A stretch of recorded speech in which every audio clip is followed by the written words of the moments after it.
Le journal de 20h, David Pujadas.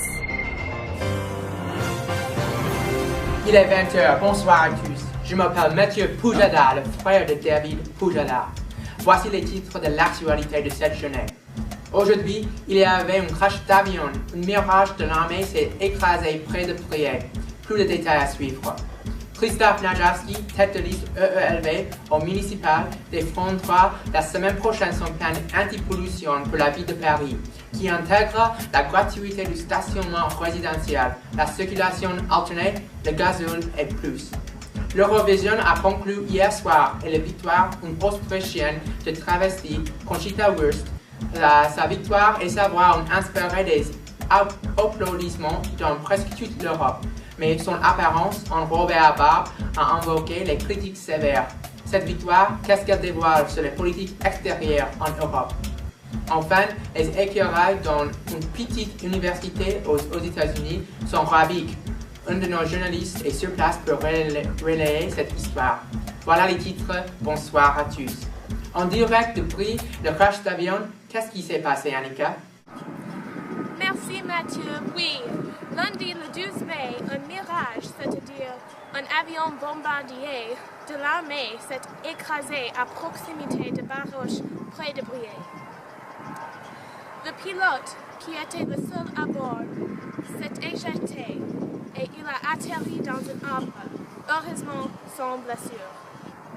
Cet arbre-ci est supposément l'arbre de son atterrissage. Oui, j'ai vu cet homme là-haut, il était en train de tomber de l'avion. Enfin, j'ai cru que c'était un oiseau au début et puis après il s'est écrasé dans l'arbre et je sais pas, c'était bizarre. J'étais en train de quitter ma maison et puis j'ai vu une grande chose dans le ciel. Il a atterri dans cet arbre ici. J'aime beaucoup cet arbre. Il m'a fait très peur. Maintenant, il est à l'hôpital où il sera examiné de routine. On ne sait pas encore la cause de ce crash et l'éjection du pilote. L'armée et le pilote sont chanceux d'avoir échappé indemnes, mais ce crash reste néanmoins une blessure sur l'image de la base aérienne, car elle a déjà perdu des mirages dans de précédents crashs. À vous, Mathieu. Merci Annika pour ce reportage. Ensuite, les 5 mesures anti-pollution qui va adopter la ville de Paris. 2 mois après le pic de pollution qui a marqué la campagne municipale, la municipalité présente 5 mesures pour améliorer la qualité de l'air. La pollution de l'air est l'objet d'un plan présenté au Conseil de Paris.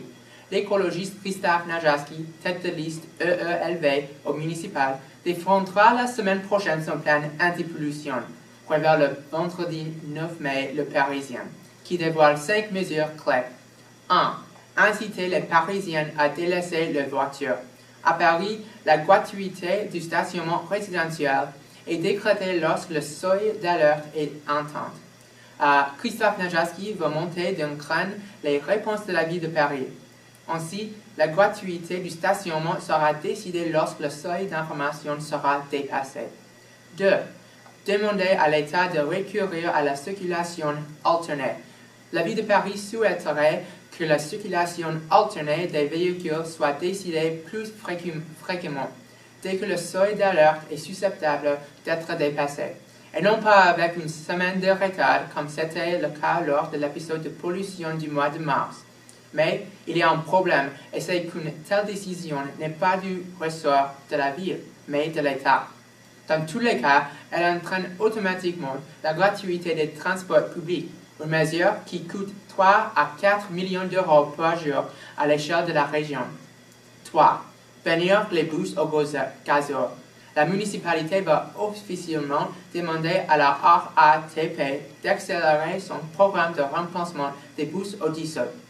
Actuellement, celui-ci prévoit une sortie totale du diesel en 2025. Trop tard pour Christophe Najarski, qui souhaite voir cette échéance avancer à 2020. De son côté, le mairie s'engage à abandonner ses voitures au diesel dès cette année, sauf pour les véhicules utilitaires. 4. S'attaquer au diesel une fois le gazole banni des bus. la ville de Paris voudrait inciter les professionnels à abandonner leur véhicule au diesel, moyennant une aide financière. Les particuliers qui abandonneraient ce carburant se verraient, eux, proposer un an de transport en commune gratuit. 5. Créer une zone de basse émission. Depuis 2010, la loi permet de créer des zones d'action prioritaires pour l'aire dans lesquelles la circulation des véhicules les plus polluants peut être limitée ou interdite. Sans plus de précision, la municipalité assure qu'elle va relancer le dossier, qui avait connu un coup d'arrêt en 2011. Voilà les 5 mesures anti-pollution que Paris adoptera bientôt. Autre titre ce soir, la victoire du travesti Conchita Wurst à l'Eurovision. Sur place, à Copenhague, notre correspondante spéciale, Molly Rosenthaler. Qu'est-ce qui signifie cette victoire à propos de l'atmosphère politique extérieure, Molly? Ici à Copenhague, vient de se passer hier soir le final de l'Eurovision. Cette victoire a certainement piqué la politique en Europe, surtout celle de la Russie. Voilà le vainqueur Conchita Wurst, 25 ans, qui a chanté Rise Like a Phoenix hier soir pour remporter la Eurovision.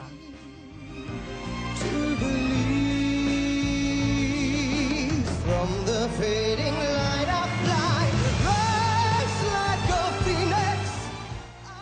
D'après le ministre autrichien de la Culture, Joseph Ostermeier, c'est une victoire en Europe pour la tolérance et le respect. Essentiellement, l'Europe a voté contre l'homophobie.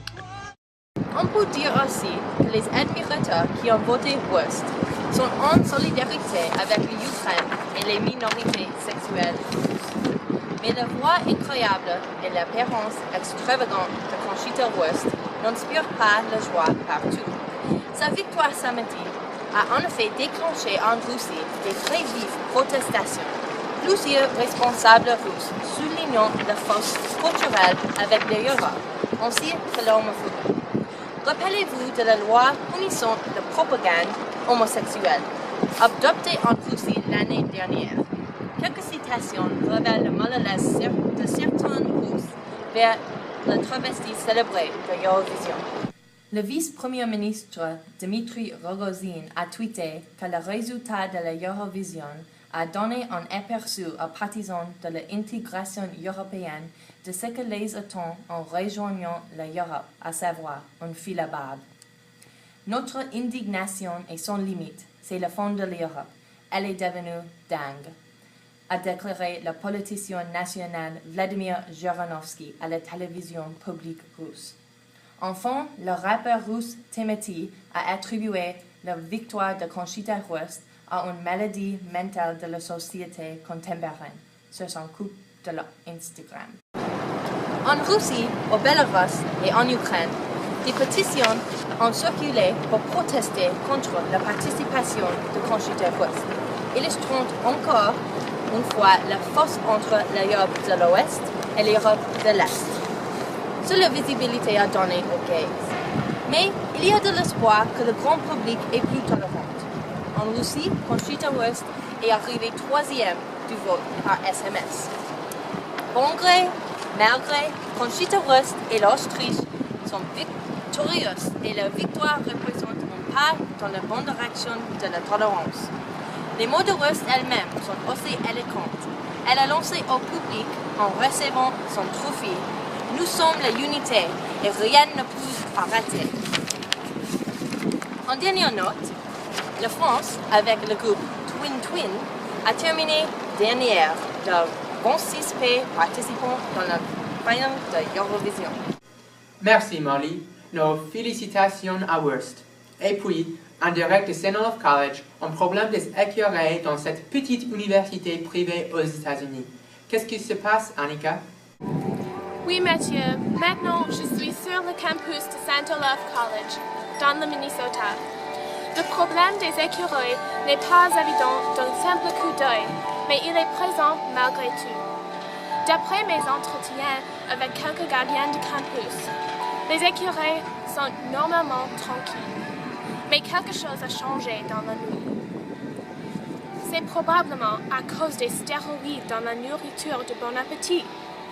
Parmi les universités américaines, Saint-Olaf est souvent classé dans le premier rang pour la qualité supérieure de la nourriture. Mais récemment, son rang a chuté à cause des résultats des inspections sanitaires pour le mois de mai. On a trouvé des stéroïdes dans certaines nourritures, par exemple les pot stickers, les tater tots et le grilled cheese. Par conséquent, les écureuils qui mangent les petits bouts de sandwich ou de queue jeux par terre sont devenus énormes et monstrueux. They're everywhere! Save yourselves! Mathieu, la situation est évidemment beaucoup pire. Les écureuils sont fous. Là-bas, il y a un gros écureuil menaçant là-bas. C'est un monstre.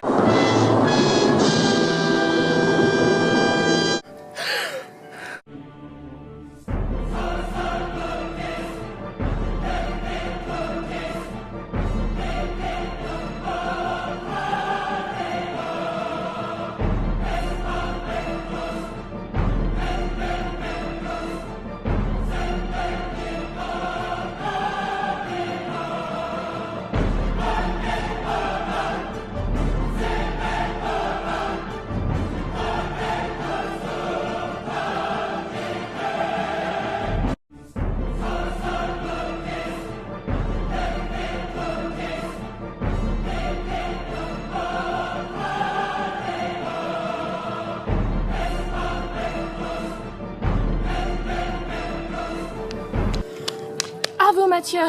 J'ai besoin de m'échapper à ce chaos. Merci Annika et merci à vous tous. Bonsoir, à demain.